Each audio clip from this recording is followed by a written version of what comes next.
The Galactic Academy floated in space like a giant crystal flower. It circled a peaceful planet called Volanta Prime. Students came here from 100 different worlds. Some had scales. Some had tentacles.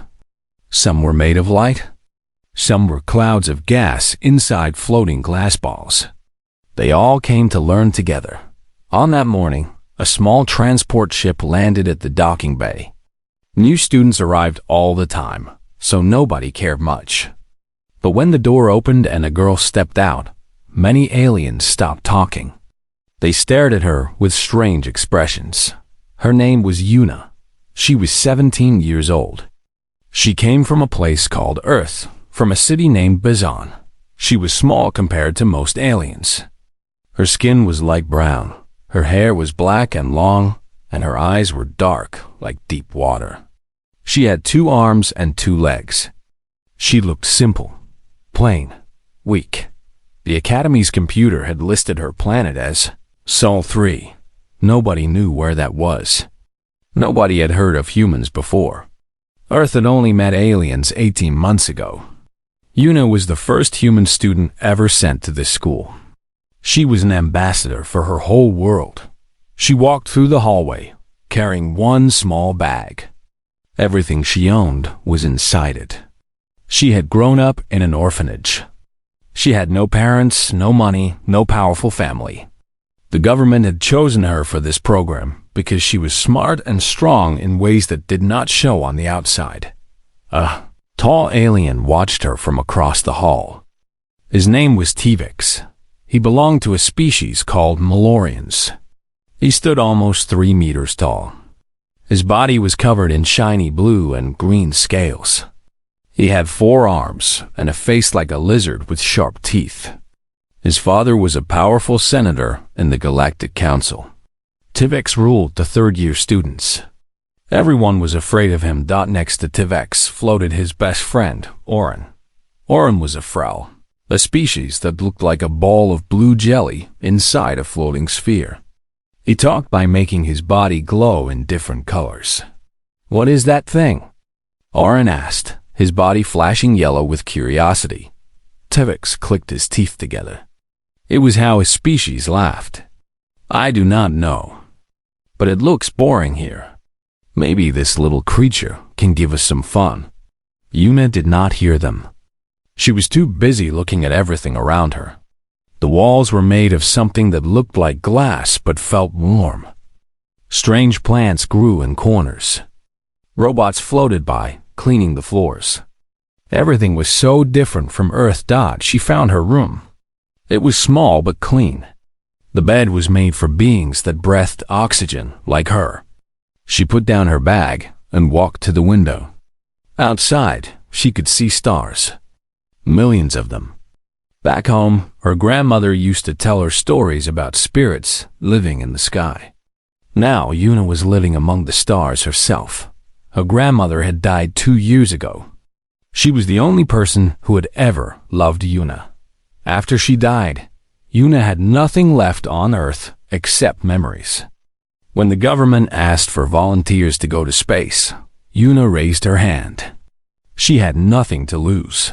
A soft sound came from the wall. The room's computer was talking to her. "Welcome, Student Yuna. Your first class begins in 1 hour. It is called Introductory Xenobiology. Please eat and prepare yourself." Yuna nodded. She was not hungry. She was too excited and too scared to eat.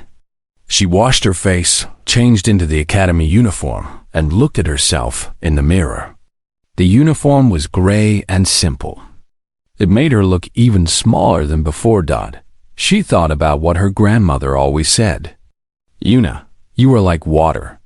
You look soft, but you can wear down mountains. Never let anyone see you cry. Never let anyone know how strong you are until you need to show them." Yuna took a deep breath and left her room.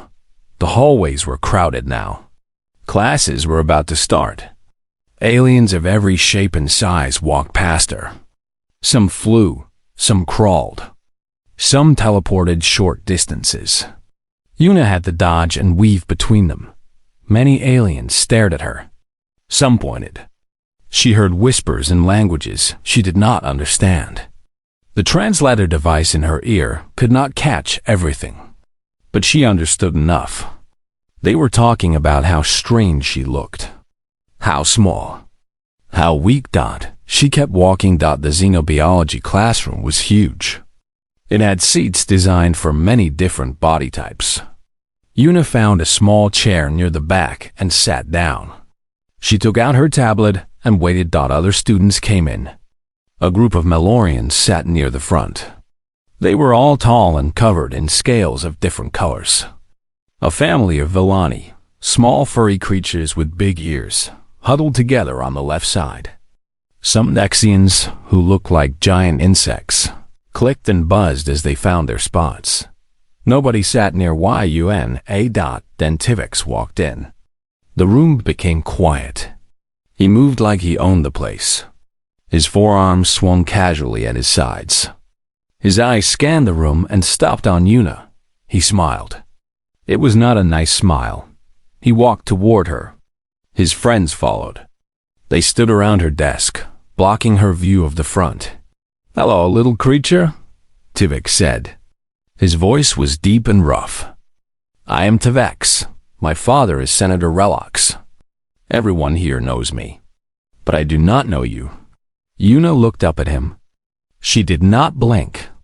"My name is Yuna. I come from Earth." "Earth?" Tivix repeated the word like it tasted bad. "I have never heard of this place. It must be very small and unimportant." "It is important to me," Yuna said quietly. Tivix laughed. The sound was like rocks grinding together. "I like you, little Earth creature. You have courage. Stupid courage, but courage." He leaned down until his face was close to hers. "Let me give you some advice. This academy is not a kind place. The weak do not survive here, and you look very, very weak." Yuna said nothing. She just looked at him with her dark, calm eyes. Tivix seemed annoyed that she did not react. He wanted fear. He wanted her to shake or cry or beg. But Yuna had grown up in a place where crying meant more pain. She had learned to hide everything inside. "We will talk again, Earth creature," Tivix said. He turned and walked away. His friends followed, glancing back at her with expressions she could not read. The teacher arrived. The class began. Yuna listened carefully and took notes. She understood about half of what the teacher said. The rest was too advanced for her, but she wrote it all down anyway. She would study it later. When class ended, she walked back to her room alone. Nobody talked to her. Nobody smiled at her. She was completely alone in a school full of thousands of students, but Yuna was used to being alone. She had been alone her whole life. She sat on her bed and looked out at the stars again. Somewhere out there, far away, was Earth. Her grandmother's grave was there. The ocean where she used to play was there. The memories of her childhood were there. She touched the small necklace around her neck. It was the only thing her grandmother had left her. A simple silver chain with a tiny blue stone. "I will make you proud, grandmother," she whispered. "I will not give up, no matter what happens." Outside her window, the stars seemed to shine a little brighter. 1 week passed at the Galactic Academy. Yuna learned many things during that week. She learned how to use the food machines. She learned how to find her classrooms. She learned the names of different alien species. But the most important thing she learned was this: the academy was not a fair place. The strong controlled the weak. The rich controlled the poor. Students with powerful families did whatever they wanted.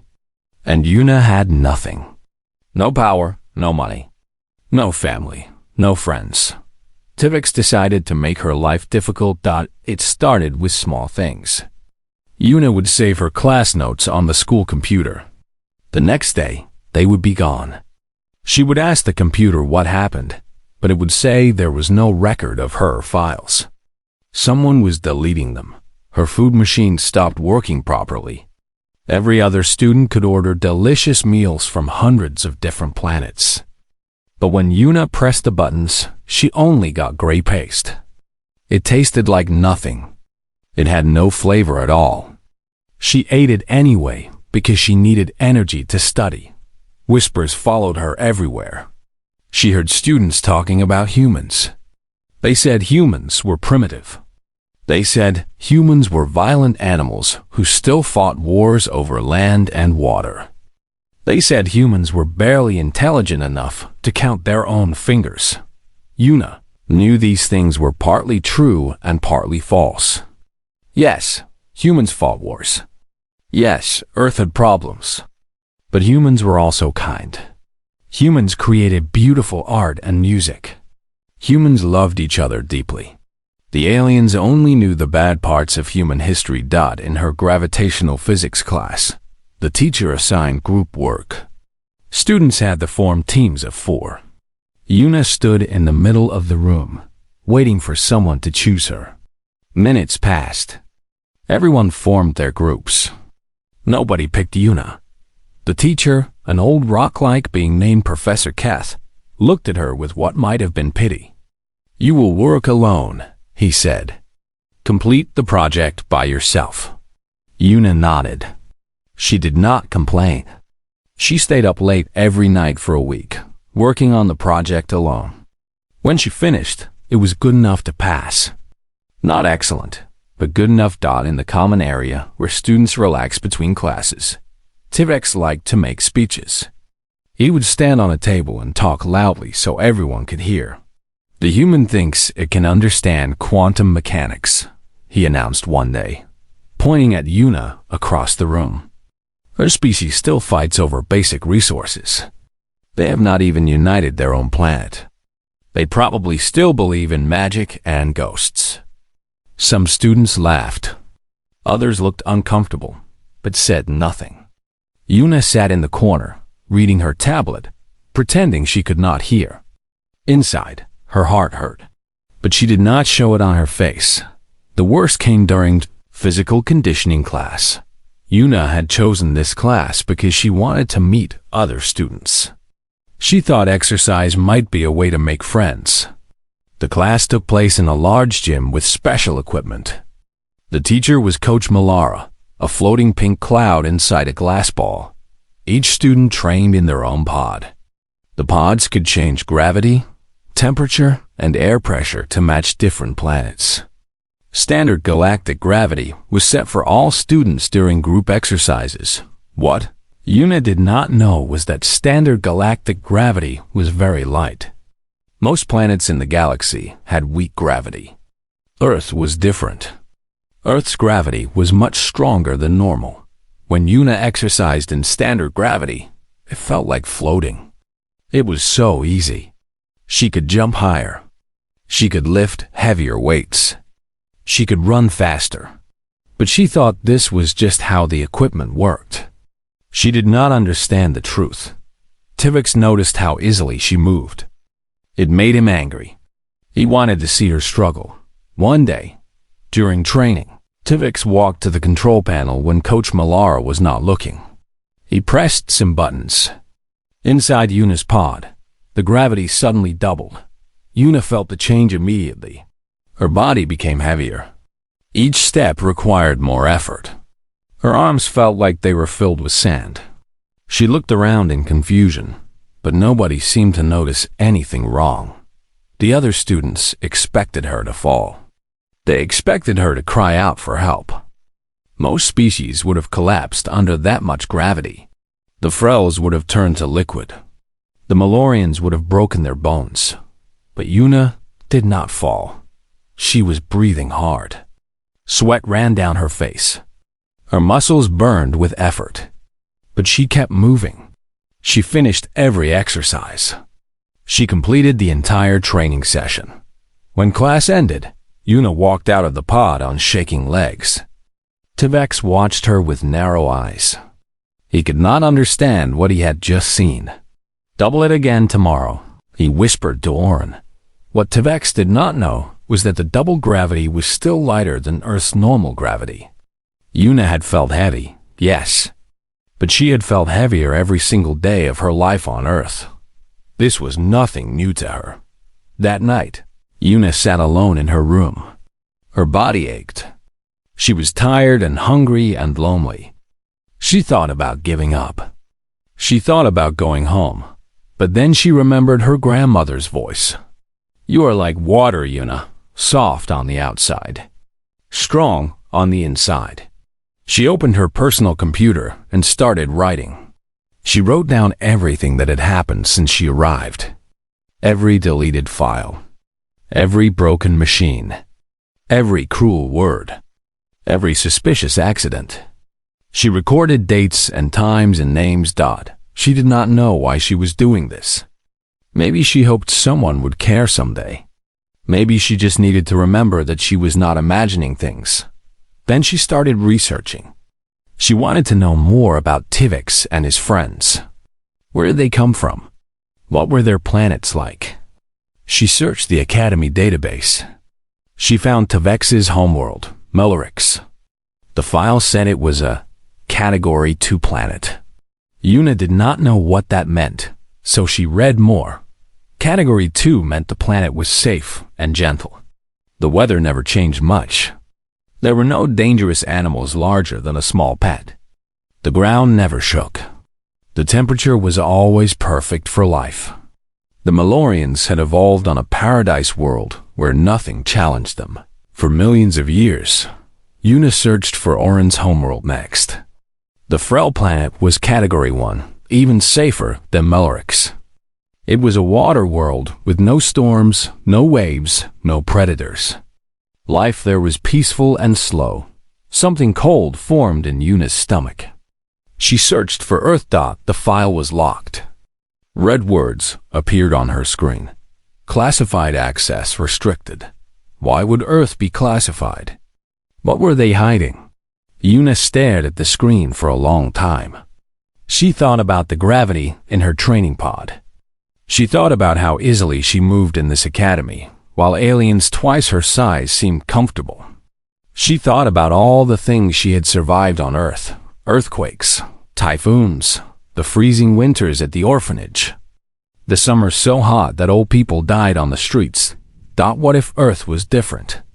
What if Earth was not a Category 1 or Category 2 planet? What if Earth was something else entirely? Yuna sent a message to her faculty advisor, Dr. Hana. Dr. Hana was also human, an older woman who worked at the academy as a language expert. She was the only other human Yuna knew in this place. "I found something strange," Yuna wrote. "Earth's file is classified. Can you tell me why?" She sent the message and waited. 3 days later, Dr. Hana replied with only 4 words: "Come to my office." Yuna looked at those words on her screen. Something told her that her life was about to change. She did not know if the change would be good or bad, but she was going to find out. Dr. Hana's office was small and filled with books. Real paper books, which were rare in space. Most people used tablets and screens. But Dr. Hana loved old things. She said they helped her remember where she came from. She was a woman in her 50s, with gray hair pulled back in a neat bun. Her eyes were tired but kind. She had come to space 10 years ago as part of the first human diplomatic team. She had seen things that most humans could not imagine. When Yuna walked in, Dr. Hana was standing by the window, looking out at the stars. "Close the door," Dr. Hana said. "Sit down." Yuna did as she was told. She sat in a chair across from Dr. Hana's desk and waited. Her heart was beating fast. Dr. Hana turned around. She looked at Yuna for a long moment, as if deciding something. Then she sat down and pulled up a holographic display. "You found it," Dr. Hana said. "The classified file about Earth." "Yes," Yuna replied. "I was researching the planets of the students who have been bothering me. I wanted to understand them better. When I searched for Earth, the file was locked." Dr. Hana nodded slowly. I remember when I first discovered this truth. I could not sleep for 3 days. She touched a button, and the holographic display changed. Earth appeared in the air between them. Beautiful blue oceans, green and brown land, white clouds swirling across the surface. It looked peaceful and gentle from space. When the Galactic Survey team first came to Earth, Dr. Hana said, they ran their standard planetary analysis. Every planet gets a category number based on how dangerous it is for life. Category 1 is the safest. Category 10 is supposed to be the most dangerous. She paused. They ran the analysis on Earth. The result came back as an error. They thought their machines were broken. They ran it again. Same error. They ran it 17 times. Yuna leaned forward. What did they find? Dr. Hana's voice became quiet. Category 12. Earth is a Category 12 planet. The scale only goes to 10, Yuna. They had to invent 2 new numbers just for Earth. Yuna stared at the image of her home. She did not understand. Earth was just Earth. It was normal. It was home. Dr. Hana continued. Let me explain what that means. Earth has something called plate tectonics. The ground itself moves. Your continents are floating on liquid rock. They crash into each other over millions of years. This creates earthquakes and volcanoes. I know about earthquakes, Yuna said. We have them in Korea sometimes. Most planets in the galaxy do not have earthquakes at all. The ground on their worlds is stable and still. When aliens hear about earthquakes, they think we are describing horror stories.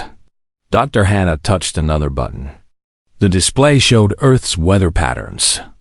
Your planet has hurricanes. Massive spinning storms that destroy everything in their path. You have tornadoes, tsunamis, floods, droughts. Your weather changes constantly because your planet tilts on its axis as it orbits your sun. Yuna nodded. She had lived through a typhoon when she was 8 years old. The orphanage roof had been ripped away. They had hidden in the basement for 2 days.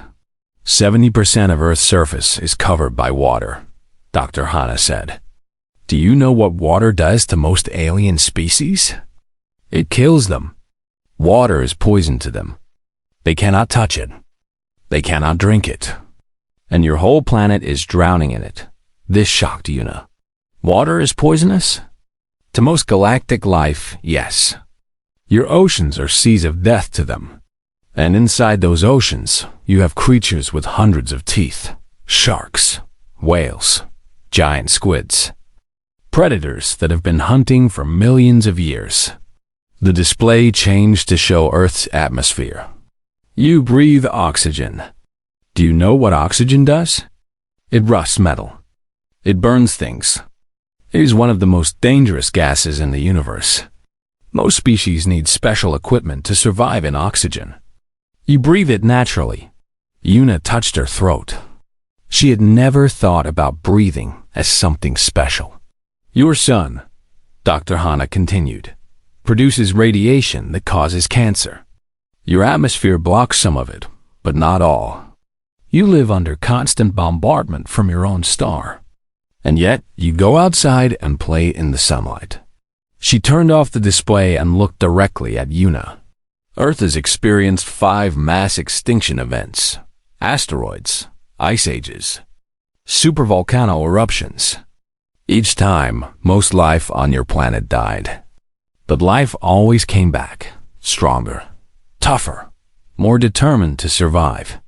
Dr. Hana reached across the desk and touched Yuna's hand. Your gravity is crushing by galactic standards. When you were training in that pod and Tivix doubled the gravity, you felt heavy. But that double gravity was still less than what you experience every day on Earth. Yuna's eyes went wide. That is why it felt familiar. Yes, standard galactic gravity is about 60% of Earth normal. You have been living in light gravity since you arrived. Everything here is easier for you. You are stronger, faster, and tougher than almost anyone at this academy. You just did not know it. Yuna sat back in her chair. Her mind was spinning. All this time, she had thought she was weak. All this time, she had felt small and helpless compared to the aliens around her. But the truth was completely opposite. Why did they classify this information?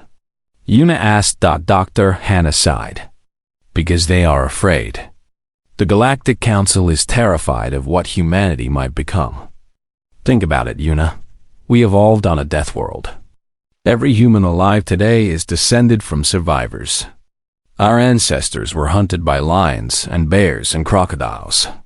They survived ice ages with nothing but animal skins and fire. They crossed oceans in wooden boats. They climbed mountains that would kill any alien. She stood up and walked back to the window. Humans are not like other species. We do not give up. We adapt. We overcome. We keep going no matter what happens. The aliens have never seen anything like us. But I am not dangerous, Yuna said. I just want to learn. I just want to make friends. I know. Dr. Hannah turned around and smiled sadly. And that is the beautiful thing about humans. We have every reason to be monsters. We come from a world of monsters. But most of us choose to be kind instead. She walked over and knelt beside Yuna's chair. You have been letting Tivix and his friends hurt you because you thought you were weak. You were wrong. You are one of the strongest beings in this academy. Your body is built for a world that would kill most aliens in minutes. Yuna thought about everything she had endured. The deleted files, the broken food machine, the double gravity, the loneliness. All of it suddenly seemed so small. What should I do? She asked. Dr. Hannah considered the question. That is your choice. You can continue as you have been. You can hide your strength and let them think you are weak. Or you can show them who you really are. I do not want to hurt anyone, Yuna said quickly. I know you do not. And you do not have to. But maybe it is time to stop letting them hurt you. Dr. Hannah stood up. The midterm survival examination is next month. Teams of 5 students will be dropped on a wilderness moon. You will be tested on everything you have learned. I know, Yuna said. We received the information last week. I looked at the team assignments. You are on Tevex's team. Dr. Hannah's expression was serious. I do not think this is an accident. He requested you specifically. He wants to do something during that examination. Something that will make you fail or get hurt. Yuna felt cold inside. But she did not feel afraid. Not anymore. Let him try, she said quietly. I have survived things he cannot imagine. Dr. Hannah smiled. It was a real smile this time.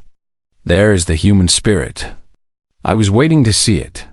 Yuna stood up and walked to the door. She stopped and looked back. Thank you for telling me the truth.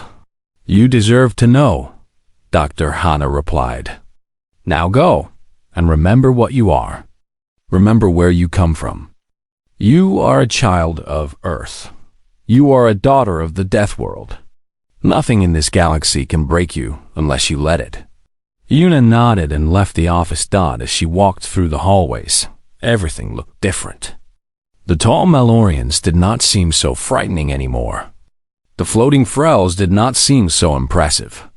She looked at all of them and understood something for the first time. They were the soft ones. They had grown up on paradise planets where nothing challenged them. They had never fought for survival. They had never known real danger, but Yuna had. Every day of her life on Earth had prepared her for this moment. She was not the weak one here. She never had been. The transport ship dropped them on the surface of Theta 7 just as the sun was rising. Yuna stepped onto the alien soil and looked around. The wilderness moon was beautiful. Purple trees stretched toward an orange sky. Strange birds flew overhead, making sounds like music. The air smelled sweet, like flowers after rain. According to the Academy records, Theta 7 was a Category 4 planet. This meant it was considered challenging for galactic life. The temperature varied between 15 and 25 degrees Celsius. The terrain was rough in some places. There was one predator species, classified as a minor nuisance. To Yuna, it felt like a nice day in early autumn. The temperature was perfect. The gravity was light. The air was fresh and clean. She had to stop herself from smiling. Her team stood nearby. Tivex was checking his equipment with his 4 arms. Oren floated beside him in his protective sphere. 2 other students had been assigned to their team, Kes and Mira, both Villani. They were small furry aliens with big ears and nervous eyes. They stayed close together and avoided looking at anyone. "Listen carefully," Tivex announced. He did not bother including Yuna in his gaze. "I am the leader of this team. You will follow my orders. We have 30 hours to reach the base camp on the other side of this moon. If you slow us down, we will leave you behind." The last sentence was clearly meant for Yuna. She said nothing. She adjusted her backpack and waited. They started walking. Tivex led the way, using a navigation device on his wrist. Oren floated beside him.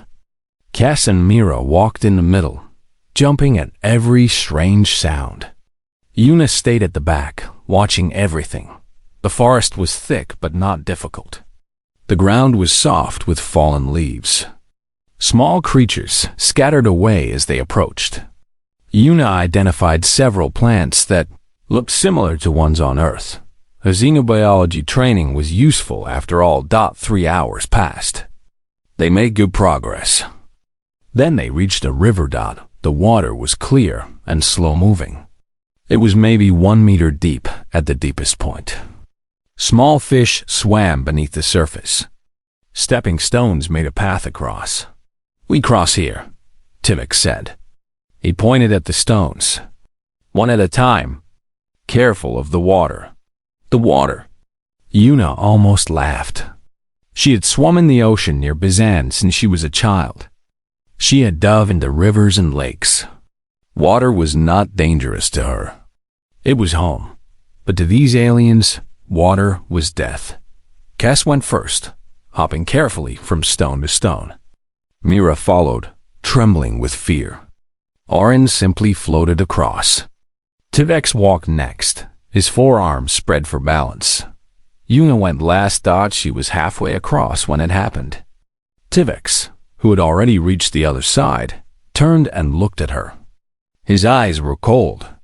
His mouth twisted into a smile. Then he pushed. His arm shot out and hit her hard in the back. Yuna lost her balance and fell into the river with a splash. The water was cold, but not freezing. Yuna went under for a moment, then came back up, gasping. Her backpack was soaked. Her supplies were wet. She stood in the middle of the river, water up to her waist, and looked at Tivex. He was already walking away. "Tragic accident," she heard him say to the others. "The human could not handle the environment. We should continue without her, but she will die," Cash said, her voice high and frightened. "Then she was not strong enough to be here," Tivex replied. "Come, we are wasting time." They left. All of them. Even Cass and Nira, who looked back with guilty faces but said nothing. Yuna stood alone in the river, watching them disappear into the forest. Her communicator was damaged. Water had gotten inside the electronics. When she pressed the emergency button, nothing happened. No signal, no rescue. She was alone on an alien moon with no backup. Most students would have panicked. Most species would have cried or screamed or given up. The Academy expected students to call for help when things went wrong. That was the safe option. The correct option. Yuna climbed out of the river and sat on the bank. She opened her wet backpack and checked her supplies.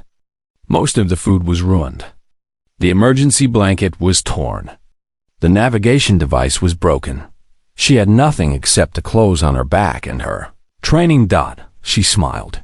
For the first time since arriving at the academy, she felt completely comfortable. This was survival. Real survival. This was what Earth had taught her. This was what she was born to do. She stood up and looked at the sun to figure out direction. She remembered the map from the briefing. The base camp was northwest, about 40 kilometers away. If she moved fast, she could make it in time. She started walking. Then she started running. Her body felt light in the weak gravity. Her muscles, built for Earth's crushing pull, worked easily in this environment. She jumped over fallen logs. She climbed steep hills without getting tired. She moved through the forest faster than any alien could imagine. When night came, the temperature dropped to 10 degrees Celsius. The academy classified this as dangerously cold. Students were supposed to activate their thermal protection equipment. Yuna did not have thermal protection. Her equipment was wet and broken. So she did what her ancestors had done for thousands of years. She gathered dry branches and leaves. She found 2 rocks that made sparks when she struck them together. She built a fire. The flames danced in the darkness. Heat spread through her body. She found a hollow tree and made a shelter, covering the entrance with branches to keep the warmth inside. She slept well that night. Better than she had slept in weeks. The next morning, she found food. Small fruits grew on bushes near her shelter. She tested them the way her survival training had taught her, rubbing a small amount on her skin and waiting for a reaction. When nothing happened, she ate carefully. The fruits were sweet and filling. She also caught a small animal that looked like a rabbit with blue fur. She felt sorry for killing it, but she needed protein. She cooked it over her fire and ate it for breakfast. 20 hours into the examination, Yuna walked into the base camp. The instructors stared at her as if she were a ghost. She was alone. She was not injured. She was carrying samples of 3 plant species that nobody had cataloged before. "What happened to your team?" asked Commander Voss, the lead evaluator. He was a Dexian, a large insect-like alien covered in scars from his military career. "They left me in the river," Yuna said simply. "So I completed the examination alone." Commander Voss pulled up her telemetry data on his screen. Every student wore a monitoring device that recorded heart rate, stress levels, and body temperature. The data showed everything about their physical and mental state during the examination. The commander's eyes went wide. Yuna's heart rate had stayed steady the entire time. Her stress indicators were low, lower than they usually were during normal classes. Her body temperature had remained stable even during the cold night. She had been more relaxed alone in the wilderness than she was sitting in a classroom. "What are you?" Commander Voss asked quietly. "I am from Earth," Yuna replied. "We call it home." The commander said nothing for a long moment. Then he nodded slowly. "Your team arrived 2 hours ago. They had to call for emergency rescue. One of them could not maintain body temperature in the cold. Another one injured a leg. Their leader was in a state of panic." Yuna was not surprised. "Are they okay?" "They will recover." Commander Voss looked at her with new respect in his compound eyes. "You completed a Category 4 survival examination alone, without supplies, without equipment, without communication. And you did it 8 hours faster than the expected time." "It was not that difficult," Yuna said. "The environment was pleasant." "Pleasant?" The commander made a sound that might have been a laugh. "I have seen soldiers twice your size fail this examination. I have seen experienced veterans panic in these conditions. You call it pleasant?" Yuna thought about Earth. She thought about the typhoon that had destroyed her orphanage. She thought about the winter when the heating broke and children had to sleep together for warmth. She thought about the time she had gotten lost in the mountains during a school trip and had to survive for 3 days before rescue came. "Yes," she said. "Compared to home, this was easy." Commander Voss dismissed her to the medical tent for a standard checkup. As she walked away, she heard him speaking into his communicator. "Get me everything we have on Sol 3. Everything. I need to understand what we are dealing with here." Una smiled to herself. Let them look. Let them learn. She had nothing to hide anymore. She was a daughter of the Deathworld. And she had just proven it. The disciplinary hearing took place in the grand chamber of the Academy. It was the largest room Una had ever seen. The ceiling rose so high that clouds actually formed near the top. Seats for thousands of beings lined the walls. Giant screens showed everything to viewers across a dozen star systems. Una sat alone at the defendant's table. She wore her simple gray uniform. Her black hair was tied back neatly. Her dark eyes were calm and steady. On the other side of the chamber sat Tivix with his father, Senator Relox. The senator was even larger than his son, his scales deep blue and polished to a shine. He wore robes covered in golden symbols that showed his rank and power. He looked at Una like she was an insect that had crawled into his food. The chamber was full. Students packed the upper levels, whispering among themselves. Faculty members sat in their designated areas. Media drones floated everywhere, recording everything. Senator Relox stood first. His voice boomed through the chamber like thunder. "We are here because of a dangerous creature," he said, pointing one of his 4 arms at Una. "This being comes from an unclassified planet in the outer regions of the galaxy. It has no standing, no family of importance, no credentials. It was allowed into this academy through some terrible mistake, and it nearly killed my son." He paused for effect. The chamber was silent. "My son was forced to work with this human during the examination. The human endangered the entire team with its incompetence. When my son tried to save the team by leaving the human behind, the human somehow survived and made my son look bad. I demand that this creature be expelled immediately." The council members, sitting at a high table at the front of the chamber, looked uncomfortable. They glanced at each other, but said nothing.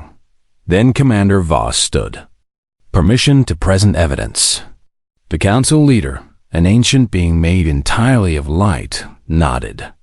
"Proceed." Commander Voss walked to the center of the chamber. He activated the holographic display system. Earth appeared in the air, blue and beautiful. "Before we discuss what happened during the examination," he said, "the council and everyone here needs to understand what a human actually is. For too long, this information has been hidden. Today, it becomes public." Senator Relox's scales flickered with confusion. "What is this? What information?" Commander Voss ignored him. He touched a control, and data began flowing across the screens.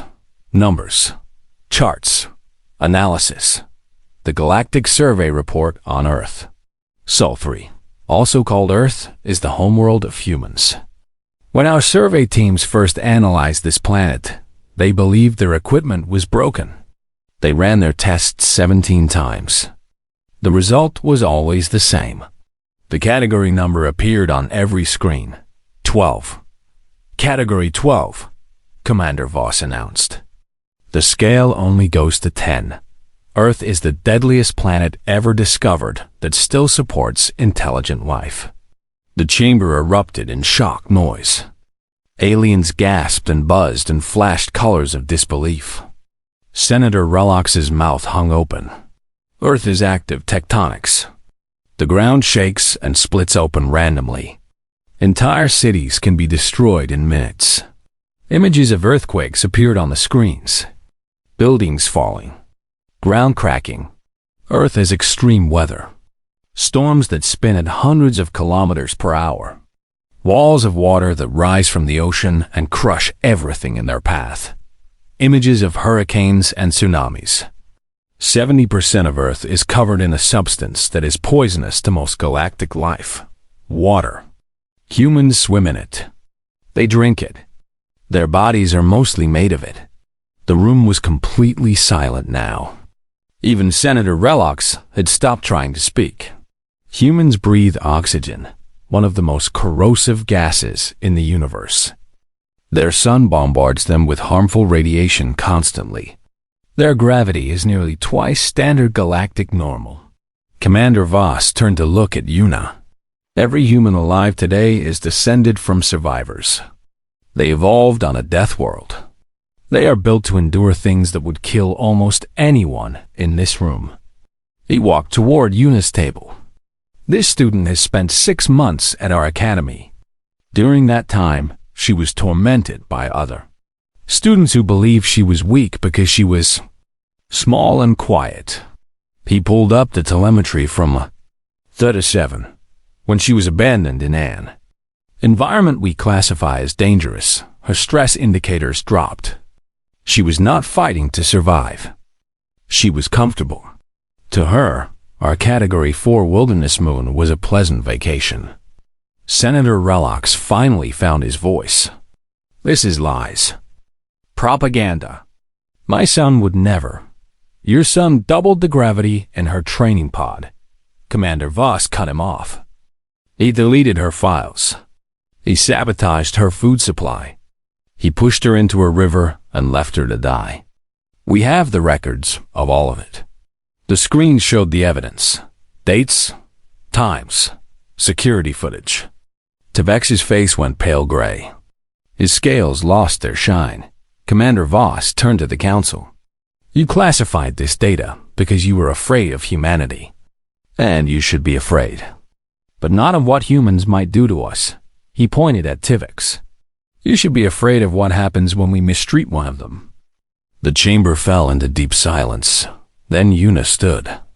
Every eye, every sensor, every camera turned to her. She did not look angry. She did not look triumphant. She looked calm and perhaps a little sad. May I speak? She asked. The council leader nodded. Yuna walked to the center of the chamber. She seemed small and fragile standing there alone. But everyone who watched her now understood that appearances could be deceiving. I did not come here to prove anything, she said. Her voice was soft but clear. I came here to learn, to represent my world, to show that humans can be trusted. She looked at Tvex. He would not meet her eyes. You tried to break me because I was different, because I was alone, because you could. She paused. But I grew up in an orphanage on a death world. I learned to walk in gravity that would crush you. I played in rain that could drown your cities. I studied for exams during earthquakes that would make you scream in terror. She took a step toward him. You were never bullying me, Tvex. You were making me stronger. Every day that I survived your cruelty, I became more sure that I belonged here. Tvex finally looked up at her. There was fear in his eyes. Real fear. I want you to know something, Yuna said. I forgive you. The words hung in the air. Nobody had expected them. Yuna turned to the council. I request that no punishment be given to my classmates. They did not understand what they were dealing with. Now they do. That is enough. Senator Relox laughed harshly. You think your forgiveness means anything? You think, Father. Tvex's voice was quiet, broken. Stop. Just stop. The senator turned to his son with shock on his face. Tvex stood up slowly. His forearms hung at his sides. He looked defeated. She is right, Tvex said. I did those things. All of them. I thought she was weak because she was small. I thought I could hurt her because nobody would stop me. He looked at Yuna. I was wrong. About everything. He bowed his head, a gesture of respect in Malorian culture. Then he turned and walked out of the chamber. His father stood alone, speechless, before following. Commander Voss began to applaud. The sound was loud in the silence. Then Dr. Hannah joined in. Then other faculty members. Then students, one by one, until the entire chamber was filled with the sound. Yuna stood in the center of it all, looking uncomfortable with the attention. She had never wanted to be a hero. She just wanted to survive. But sometimes, surviving is the most heroic thing anyone can do. The council announced their decision. Yuna would remain at the academy. A record would note her exceptional performance during the examination. The truth about Earth would be declassified and shared with all member worlds. As Yuna walked out of the chamber, students stepped aside to let her pass. Some nodded with respect. Others smiled nervously. A few even bowed. She found Dr. Hana waiting for her outside. "I am proud of you," Dr. Hana said. "Not for what you survived, for what you chose not to do." Yuna touched the small necklace her grandmother had given her. She always said that the strongest people are the ones who can forgive. I did not understand that until today. 1 year later, Yuna graduated at the top of her class. She was the first human to complete the Galactic Academy program. But she would not be the last. Applications from Earth increased 500% that year. Humans wanted to join the galactic community. They wanted to explore. They wanted to learn. And now, thanks to one small girl from Bizon, they had proven they belonged. On her last day at the academy, Yuna stood at the viewport and looked out at the stars. Somewhere out there, beyond all the mapped regions of space, new challenges waited. New worlds. New stories. She was ready. Tivix had never spoken to her again after that day. But she noticed that he had changed. He did not bully younger students anymore. He did not mock the weak. Sometimes, when she passed him in the hallway, he would nod slightly, almost respectfully. That was enough. Yuna touched the viewport glass. The stars seemed to shine back at her, bright and endless. "I did it, grandmother," she whispered. "I survived. I made friends. I showed them who we are." She could almost hear her grandmother's voice in her mind. Proud, warm, loving. "You are like water, my Yuna, soft on the outside, strong enough to wear down mountains." Yuna smiled and turned away from the window. Her transport ship was waiting. Her future was calling. She walked toward it without looking back. After all, she came from Earth. She was born ready.